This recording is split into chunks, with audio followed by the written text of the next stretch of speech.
The talk is about, actually I would want to start with asking you a question. First thing would be, do you want me to lie or do you want me to tell you the truth? Both truth. The You want truth. the stuff? Yes. So which one would you prefer, Wendy? The truth, The please. truth. So I was thinking, if anyone said lie or the truth, the speech would be exactly the same. Because my jewelry and the way I execute my job is about fooling myself. So the lie and the truth blends in because I need to, as an individual, forget about what I do, but as an individual, I have this interaction with myself every single day. And I would lie to myself, and then I would correct it. And then I would be too honest, and I would correct it. You know, I think it is a balance of my multiple personalities. That was formed by, let's say, Sandy, that I met 6 years ago, or you, that I met just now. My job is to collect information, observe every little detail, and that I think it was a necessity because I came from Turkey to the United States in a stage that I thought I was a king when I was 30 years old. And I said, you know, the world needs to be ruled by me, I thought. And I literally believed in that. And I came to the United States, opened a store in New York, in a place called Soho, in one of the most famous retail streets. And it was December 8, 2008, I came, and immediately I started realizing that instead of being a king, I was nobody. But until that time, it still amazes me at this point. It's been 9 years, it still amazes me that I literally thought I was the king. But then I came to New York. You know, my experiences so far, I thought I knew the world at the age of 32, or my experiences was like I know everything, and I'm better than everyone. And I came to New York, and I started executing my job, and I realized that, you know, every single person that would walk into my shop is better than me. And I didn't want to accept it in the first place. You know, it was hard for me to survive. I would explain myself, and it didn't relate to people. In every industry, the word relate would come of how much they decide to give me as a sale or as a, you know, a reward or whatever, so that I could continue what to do. I make jewelry, as you know. So for 1.5 years, I struggled so much, and in that period, there were things that I could control, including myself, and there were things I couldn't control. And one of them would be the recession. I invested in the United States, and then 2 weeks later, nobody knew it was coming, and the recession happened. And you know, I didn't know American people. I didn't even know English to talk it properly, and I didn't know how to deal with it. So 1.5 years, I kept on trying to sell what I do, which is my life. You know, I make jewelry. Whatever is happening in my life, I make a collection about it. Of course, it wouldn't speak to everyone. It would speak to me, and some people who would understand would give me the time to listen to what I do. And if they give me the time and I tell the story, if they like it, you know, they would choose to reward me with a sale or not. So it didn't happen for 1.5 years, and it was a very expensive real estate, and I lost money like very fast. And from there on, because I wanted to turn around so badly, I don't want to be a failure. You know, I thought that I was thinking like the world really, like everyone was watching me, and I was just saying, no, I will not close the store. This is, you know, what would people think about me? I don't want to be seen as a failure and things like that. You know, I really still was thinking that the world cared about me. In that sense, nobody gives a shit about it. time to understand what that is. And after 1.5 years, I was watching this MTV Music Awards on television. That year, it was 2009, it was held in Radio City, concert hall or theater or whatever you would call it, in New York. And it was, I think, 3 hours long. I was watching it. And before I watched that show, I really judged people so much. I said, like, why they don't understand me? Why? Like, I'm saying, I'm doing everything that I can to please them, and they say no. Everything is they refused it. So I would say, for example, you like this ring, and you say, let me think about it, right? For an immigrant like me, that phrase means so much more than what you say. Let me think about it. I realized after years that it is just a kind way of refusing the product. But I kept on thinking, let me get out there thinking it. Okay, what happened? I just fooled myself. Big time. Days and days and days. And then there was one day, I remember, I had so many experiences, but I will take the talk a little bit. So this Kanye West was dating this lady named Amber, right? So I was pulling out the jewelry at the end of the night, and then he was looking at my window, and then the Amber lady was with him, and then they chose to walk in. And they walked in, there was still jewelry on the cases, and then he went like, okay, I want this, I want this, I want this, I want this. And because I was an immigrant, I guess, I didn't understand. So the first piece that he showed as if I want this, I pulled it out from the case and then tried to put it on him, which was an Iranian turquoise necklace that was made for a lady. It was short. And I was trying to put it on him. And then he looked at me like it took, I think, 2 minutes of his time, and then he said, you know what, I'm going to come tomorrow. But he said, I want this. He pointed out 6 pieces, and I just couldn't understand that. All I had to do was take it out, tell the amount, run the card, boom. I was so off, I just didn't know. So this is the process that I was going through. So I tried to change people as an immigrant. I thought that everything was wrong with them and never questioned myself. But then 1.5 years later, I watched this MTV Music Awards. Wendy, are you with me? Yes. I was watching. For 3 hours, I watched the show. It is Music Awards, so you listen to music and things like that. And then at the end of the show, the camera is following this gentleman named Jay-Z, right? He comes off the street, camera is watching. He goes into the backstage, and then there's a stage. The camera's with him. The stage raises up to the theater, and then there's customers, meaning audience, and then he starts performing the song. As an immigrant, I don't understand rap music because it's so fast. I don't understand the lyrics. But then there's this angel voice comes in and saying like, oh, New York, concrete jungles, he's talking about New York. And then I can understand that because it's slow and it's romantic and maybe it's woman, right? I don't care about Jay-Z, but she's speaking and singing. I just just raised my hair, everything in my body up. I just loved it, and I said, well, this was 1.5 years later, I invested in the United States.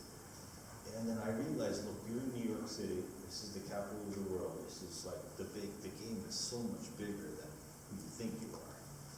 And then I said, okay, let's forget about judging people, questioning why they say, let me think about it, why they say no constantly, and then just focus on how you can serve them. I had to change myself, so I adjusted it. Right then, when I started paying attention to other people, I was so full of myself. Yeah, it's like disgusting. Disgusting to a degree that you wouldn't talk with me. Even when you're drunk, you wouldn't talk with me. So it went on, but what is that called? The change in me was so fast because I really put my mind into it. I started observing. I started traveling. That's when I met you. I started traveling all around the United States to understand people. And then I realized, they're genuine people. They're just being kind. That money is valuable, obviously, and I'm asking a lot because I make fine jewelry. And, why would they give it to me? So I said, I have to deserve that. I thought I was the best jeweler. I thought I was the best storyteller. I thought, whatever. I had this. This is, I prepared this. I had this, I look different with it. Much cooler. But it's not genuine, right? So you take this off, and then you become a real person. I took it off, and I started paying attention. I understood the culture, my English got better, and things like that, and then I started making moves to do it. Then I created this. All this came to the start of the conversation. Do you want me to lie, or do you want me to tell you the truth?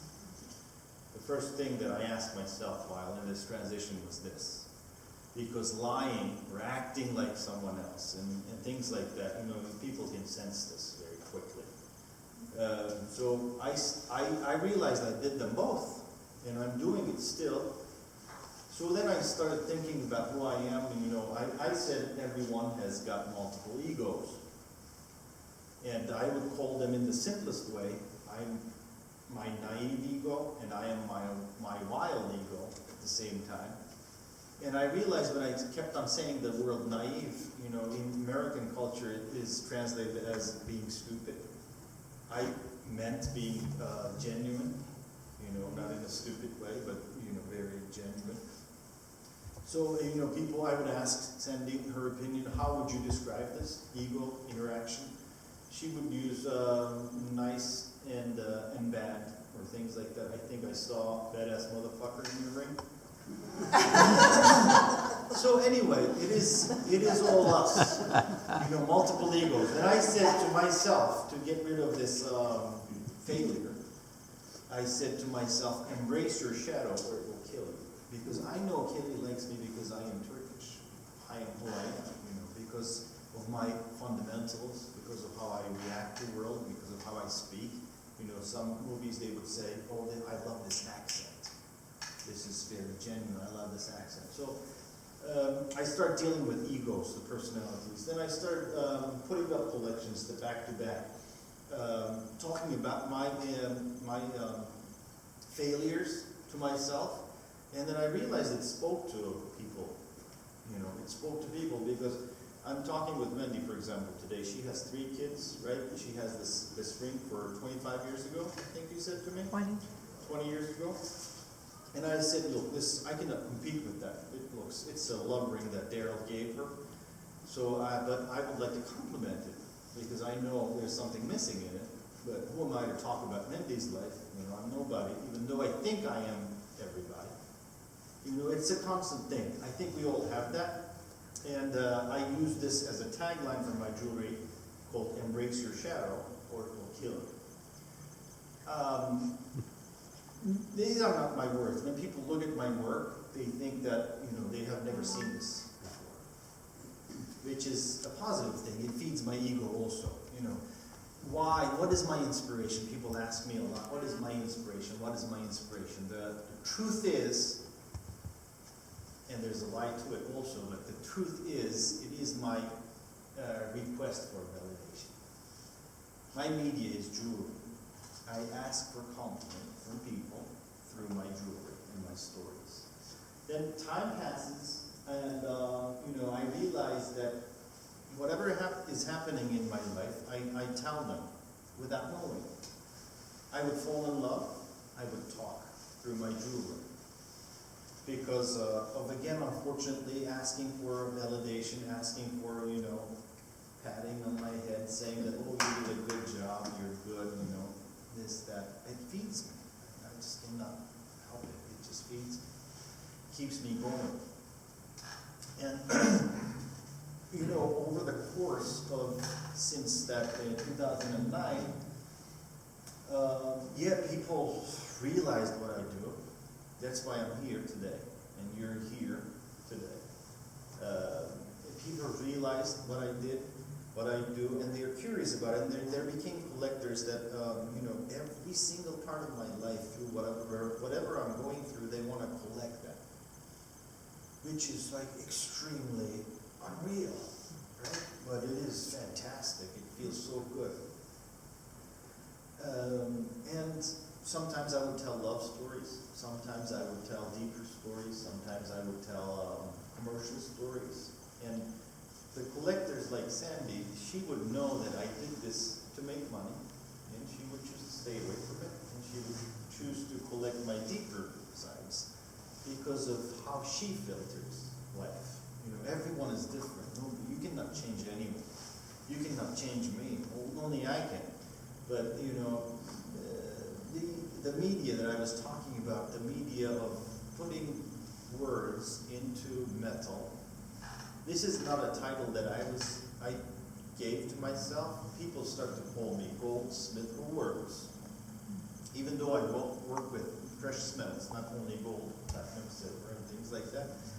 And I chose 3 years ago to tell stories through my jewelry, and then because I am not a native English speaker, trust me, if you heard me in Turkish, you would think that, I'm the funniest guy, the deepest guy, well-written, well-educated, and things like that.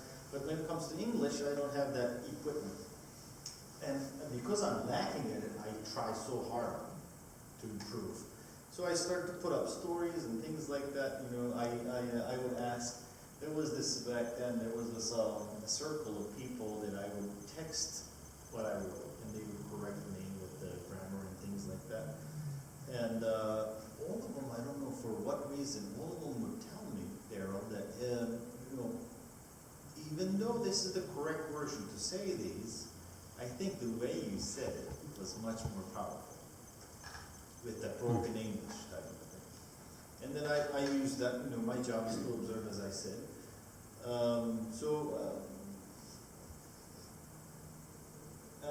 I think, every immigrant, depending on what you do with the data that you receive, has a fantastic story. And the United States of America is a combination of immigrants. Either they were migrated 600 years ago or 2 months ago. I think, that's why we're all here. And now I'm talking, I'm asking what Anthony does, I'm asking what you do, this, that. We gotta, why are you laughing? Respond. Yeah, you respond. I cannot say it. But, we're all the same. The difference is the timing. It's exactly the same, in my opinion. And the medias are different.